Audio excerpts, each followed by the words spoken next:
Hello again, everyone. Well, it's clear that I've just been a victim of Mercury retrograde while speaking about it, where it cut my recording off. So I'm so sorry about this. It will be a two-part video. So where I remained was the ruling planet of the Mercury retrograde is Venus, who is in Mercury's home sign of Gemini. A strong synergy, a strong sympathy between these two energies. So we can imagine that this makes it that much profound. Answering, do I love it? And this is where Mercury's mental approach. Well, in this case, Mercury also has to have the senses. It cannot calculate. It cannot unfold this sheerly in the mind, because that's when we make a lot of mistakes in life, because we it makes sense up here, but we do not feel it through. We feel everything through and then come up with answers after we felt it through. And Venus and Gemini, feeling it through means perhaps in every way, in every side of the coin, in every extreme of whatever we are evaluating. We're going to the extreme, extremely to the pros, extremely to the cons. We're taking time, we're not hesitating, and we might be embodying the very best expression of the Gemini energy, which is if we're really caught in the moment. If this is, let's say, karmically, what we need to work with right now, this is the theme of our lives, but maybe by our choosing, other times not all that much, fate's choosing, if you will. Yet still, if it's clear, very, very clear to us that this is what we have to work with, and this is what we need to, you know, resolve or do in our lives, then Gemini can really detach from the drama, from the opposite sign of Sagittarius, the higher philosophies which would intimidate us, which would show us the burden, which will show us how difficult. Gemini can simply detach itself, go into like a mental bubble, and freely, playfully, ingeniously, practically, sometimes with the highest philosophies, other times with exactly the more Taurian expression, the bare, simplistic minimum that intelligence and common sense can offer in any way, shape, and form. Sometimes it is exactly that's the solution, and that's how Gemini overcomes very difficult to overcome things. For example, like there can be situations in life where it's for 99% of people or signs, let's say it's tough, it's difficult, it's not really a walk in the park. There comes Gemini and it does something with its mental, how should I say, elevation. And there you go. For Gemini, it wasn't difficult whatsoever. Neither does Gemini even understand why was it so hard for the other signs or other people, etc. This is where Gemini has this unbound use of Mercury, if you know what I mean. It is Mercury's daytime sign, where Mercury is really, really sunny, as in bathing in the light of the sun being truth, being passionate truth, useful truth. Virgo is the nighttime expression and home of Gemini, where it sometimes it just needs the raw facts, the figures, the numbers, the labels, and that's that. That's the practicality of it. Leave the Gemini out of it. But that is exactly where Gemini is good at. Sometimes that adolescent spirit, the playfulness, or the David and Goliath, which would seem to some people sheer stupidity. And Gemini, in its mental high or elevation, might actually do the job or survive without any permanent damage due to its diplomatic skills. But right now we're just playing with energy. Yet this all of this will be called upon us to execute one way or another. And then later, and going back to Mercury conjunct the Sun, that is a moment. So again, on the 2nd of May, when a lot of things that will, without a choice, we have to do, execute, or be theme of our Mercury retrograde, that will become very, very clear to us. It is a moment of contract negotiations. It is a moment when something sinks in, when we reach some kind of understanding about a situation, a person, a matter, and usually finances, what we can do, what we can afford, and what we can't. Then, of course, later on the 9th of May, and this is where it's not Mercury, it's the Sun who conjuncts Uranus.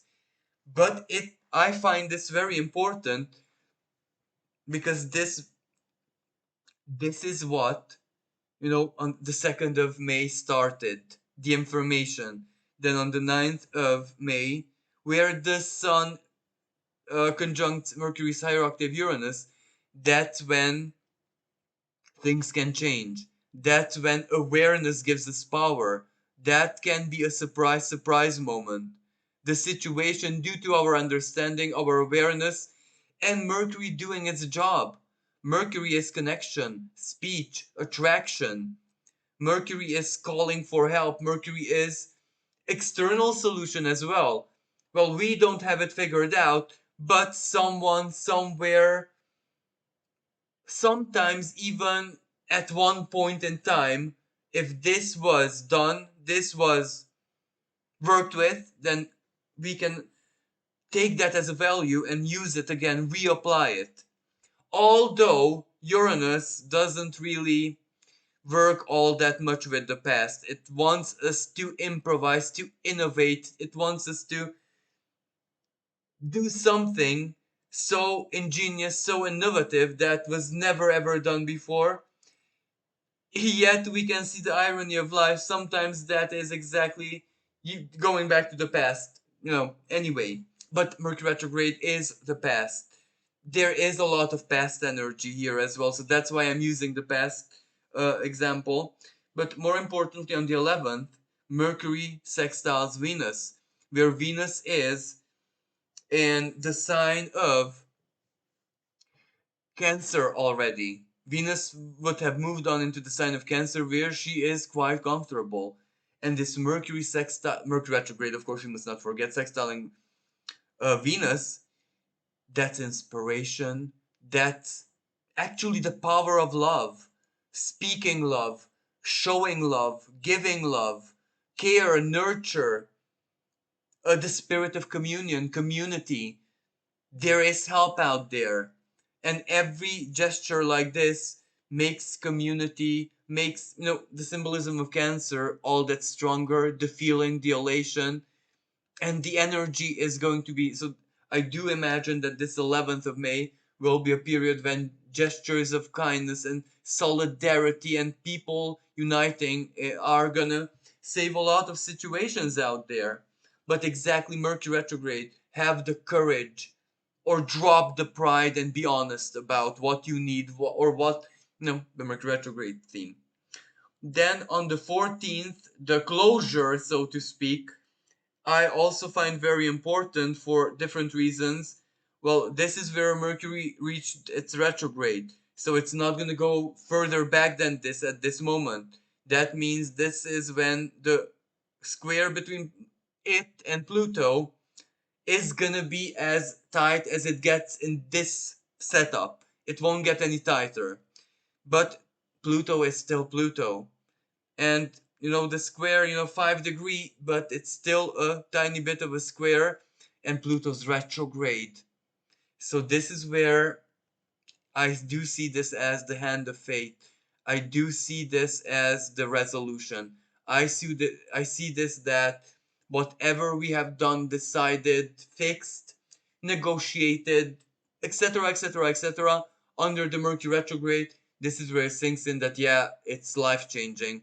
and exactly Pluto, how deep it goes, how deep it fixes something, or something was dug into the very core of it, and now we can see the practicality, the power we have, the power of personal truth, the power of knowing what we love, and the power of accepting every part of our being. Taurus, the five senses, including the inner animal, needs to be accepted and loved. So regardless if this is a psychological energy of what I said, a financial energy or a big fated energy, this square between Mercury and Pluto I find very, very important and life-changing, because this is also the moment when Mercury is in its retrograde final stages, close to the North Node.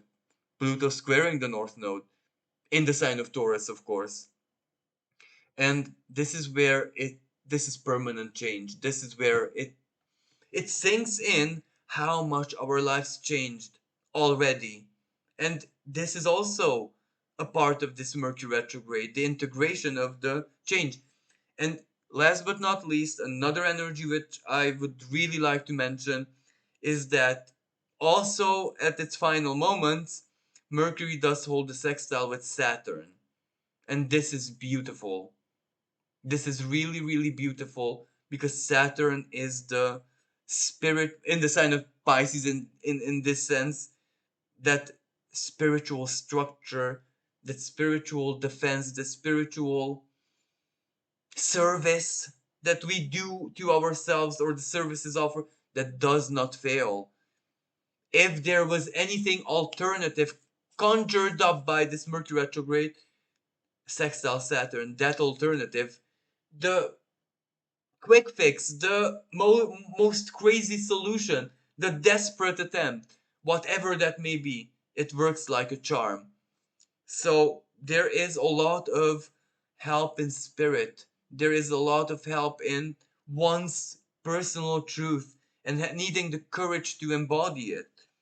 And Mars, if I'm not mistaken, also sextiles Mercury.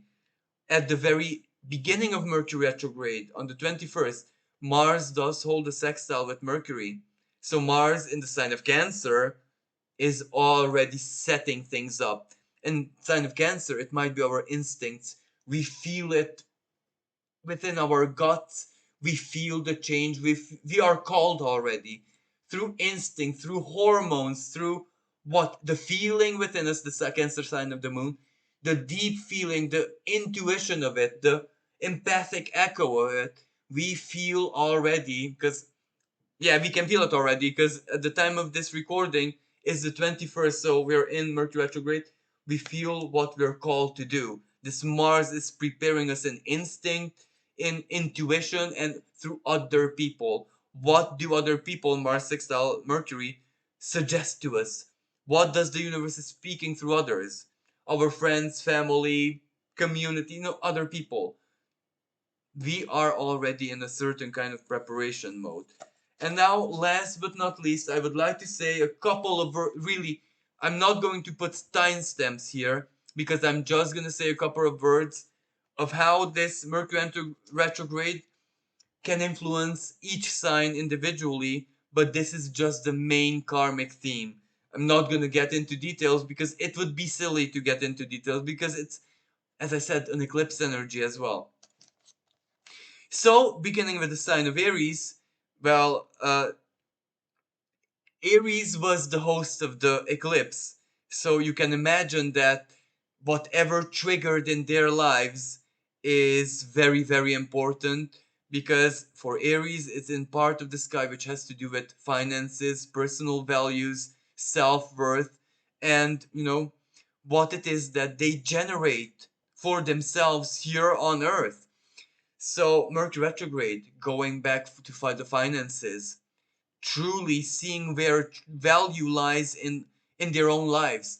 This can be a psychological energy, where value is something that they will produce, they will do, etc., etc. Their inner resources.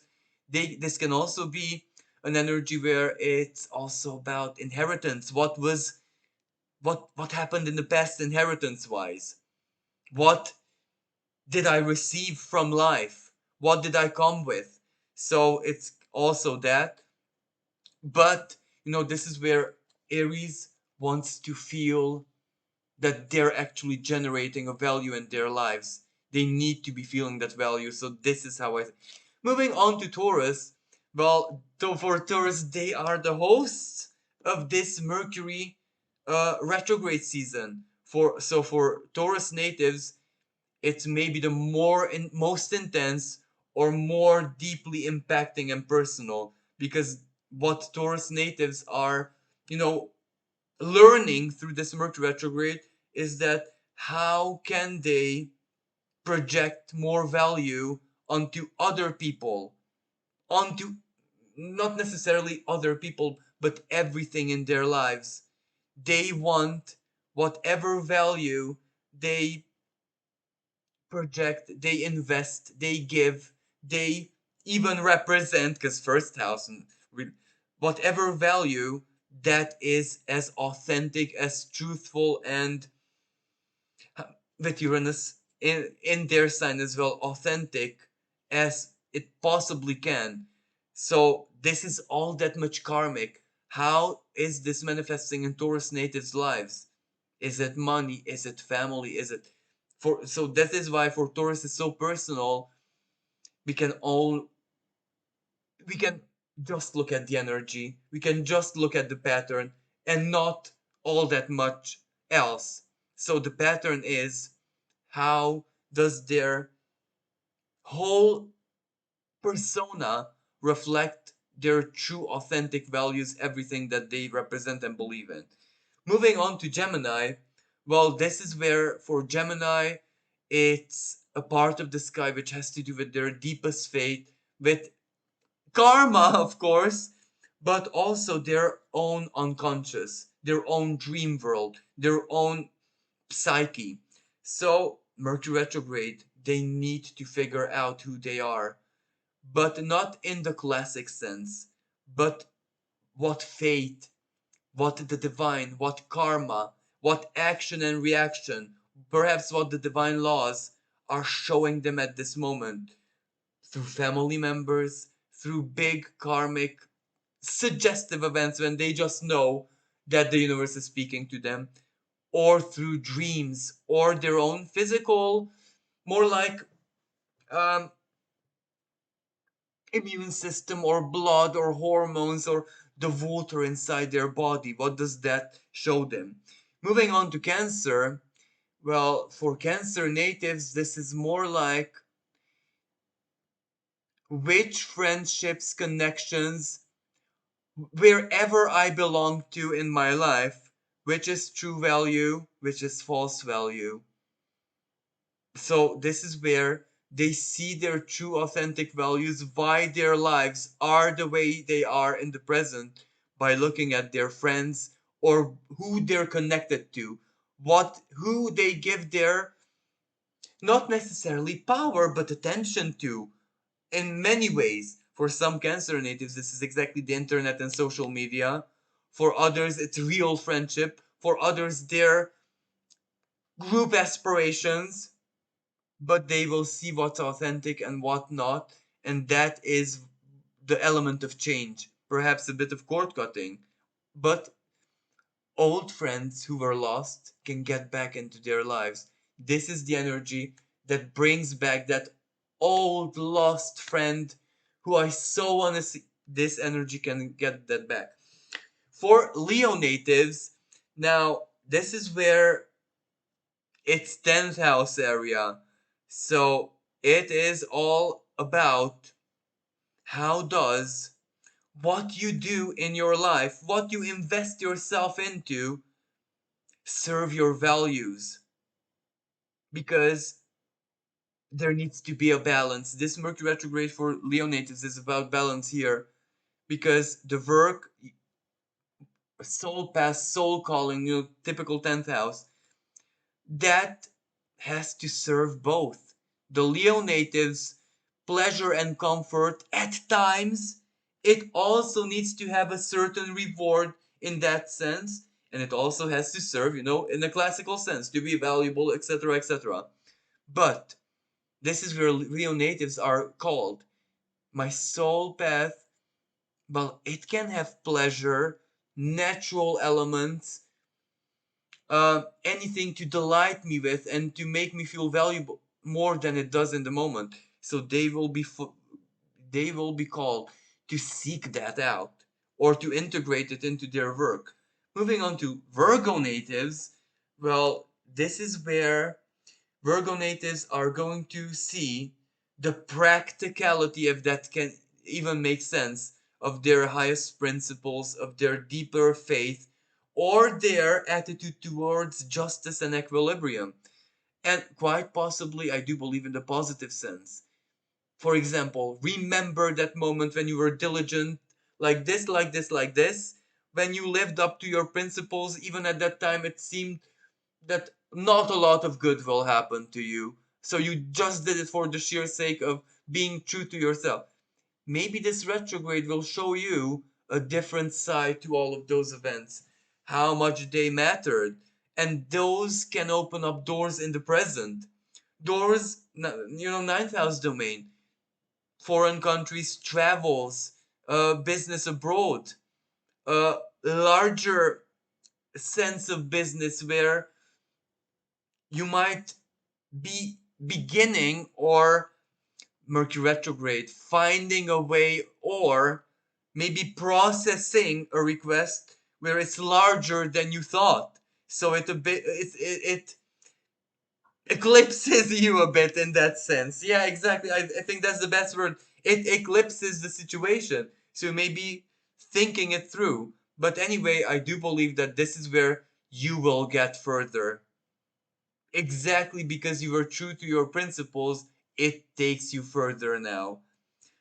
For Libra natives, well, it is an area of their life where they truly need to brainstorm right now.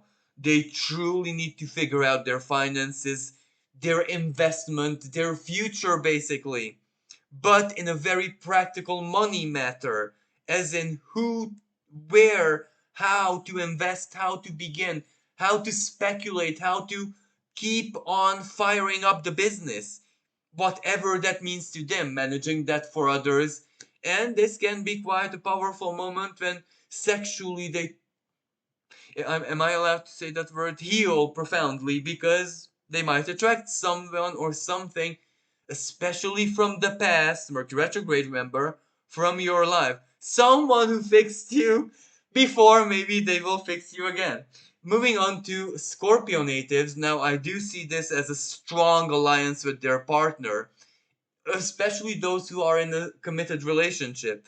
This is where there is a problem, there is a matter, or there is a project, there is a desire. There is also an opportunity. Now get the partner, brainstorm it out, and then everyone militaristically does their role and you get there. This is what I see potentially in for this Mercury retrograde for Scorpio natives, but of course, for those who are not necessarily partnered in that way, it can be business partner, it can be a partner in something appears, and it can be a contract, it can be an institution of work. You figure out something, no? And the energy of partnerships, something which worked in the past can come back as well. Moving on to Sagittarius natives, now, for Sagittarius natives, this is much more about how does my everyday life serve me? What do I do every day? Okay, this, it serves that, this purpose, that company, that person, my children, the family. How does this serve me as well? Because if something continuously deprives you of certain basic needs, pleasures, the sacrifice is heavy. Mercury retrograde, chances are, will tell you you can't go on like this. Also, this can be health issues which are being finally solved, clarified, healed, if not, or the journey begins there. For natives born under the sign of Capricorn, now this can be a creative energy, something that has been brewing in your creative center for a time, and maybe the moment has come when you really go and do it. But this can also be children. For example, a solution is your child. Your child has resources, money, opportunity, or your child is 10 million times better than you at something. Drop the pride and allow the child to help. But this can also be where Capricorn natives need to solve the problems not necessarily in their lives, but in the lives of someone they love deeply or in a child's life. This is where they do need to apply their mental agility and their problem solving skills, and not for themselves this time, really. Moving on to Aquarius natives, well, this is where they do need to find a lot of pleasure, a lot of reason, a lot of support in their roots, in everywhere they're immersed right now, or whatever they're building. For some natives, their home, or their future home, or their financial plans in the home sense, this is where they will take them much, much more seriously after this Mercury retrograde, and after it ends, it might propulse them into that sense. For others, still, this is where certain things at the house or home or living situation cannot suffer delay. A repair, something breaks down and really reveals that a part of the structure is corrupted. What do you do then? Because but an accident, Mercury conjunct Uranus, not so fortunate situation, but it reveals the danger. It helped you really. Or it can be I'm relocating because my feelings finally tell me that I found where I want to live. This is where they will make big moves in their lives in very personal sense. Finally, for natives born under the sign of Pisces, this is where they truly need to think things through. Perhaps Pisces natives are the ones who are going to be more disrupted and bothered by this Mercury retrograde, because they might be the victims of its more typical expression, if you know what I mean. The flight is cancelled last minute, car breaks down, phone breaks down, software breaks down, communication breaks down. That's not what I meant. Mercury retrograde in a nutshell. Yet still, it will still invite them or push them into a space where they witness their own mental flaws, their bad mindset. Mercury retrograde that they might have picked up from bad examples. This bad boss, that bad. And when I say bad boss, bad in the sense that they promoted something that was not necessarily useful. Maybe it was for them because of their conviction, but you can't really, you know, force it on another person.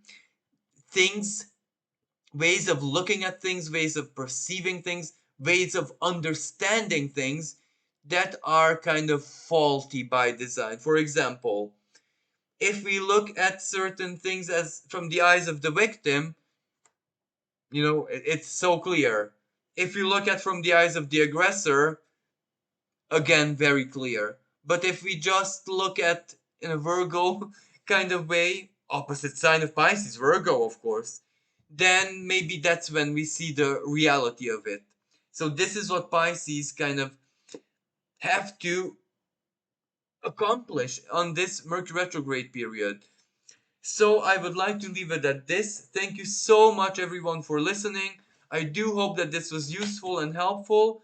And so sorry about me being a victim of Mercury retrograde for this recording. And if you'd like to support me and my work, you can donate on the PayPal link in the description below. With this being said, wishing everyone a blessed Mercury retrograde.